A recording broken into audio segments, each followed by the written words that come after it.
Hello everyone, welcome to this channel. In today's video, we are going to be looking at how to determine the number of molecules of water of crystallization. Let's consider this example. Calculate the number of mole or number of molecules of water of crystallization in this compound. Given that the relative molecular mass of the compound is 286 grams per mole. The respective masses of each of the elements is given. First, to do this, we have to know that elements are written using their symbol, and each of these elements begins with a capital letter. So in the compound, each of the capital letters starts a new element.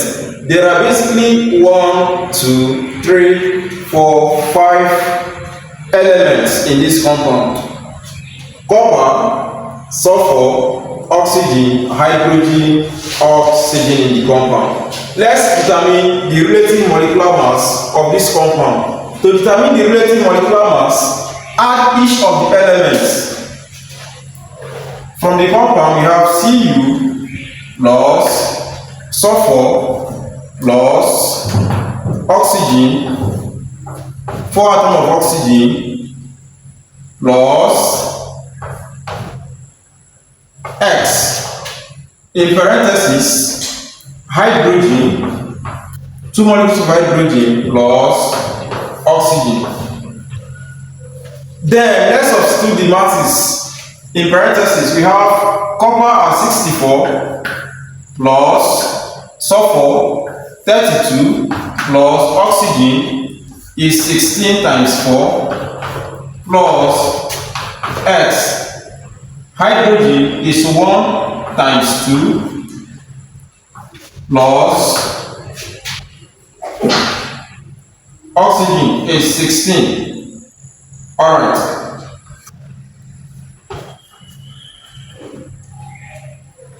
We have 64 plus 32 plus 16 times 4 gives 64 plus X. Now in parentheses we have 1 times 2, which is 1, which is 2, plus 16 gives 18. 18. Now this is equal to, remember from the question they said, the relative molecular mass of the compound is 286 grams per mole. Therefore we have 286 grams per mole.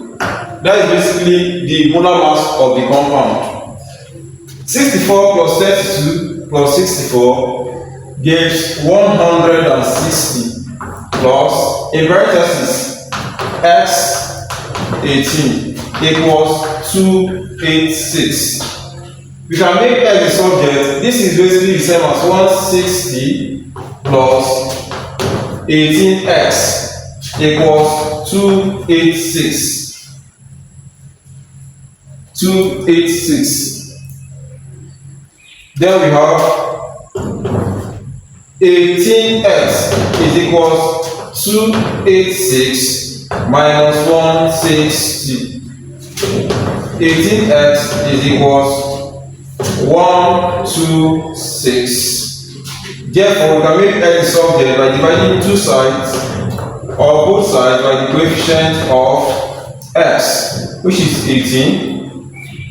18 cancels 18. I'm left with x is equal to 126 divided by 18. Therefore, x is equals 7. Therefore, in this compound, the number of molecules of water of crystallization in this compound is basically 7. Let's say the compound is copper 2 tetraoxide 6 heptahydrate.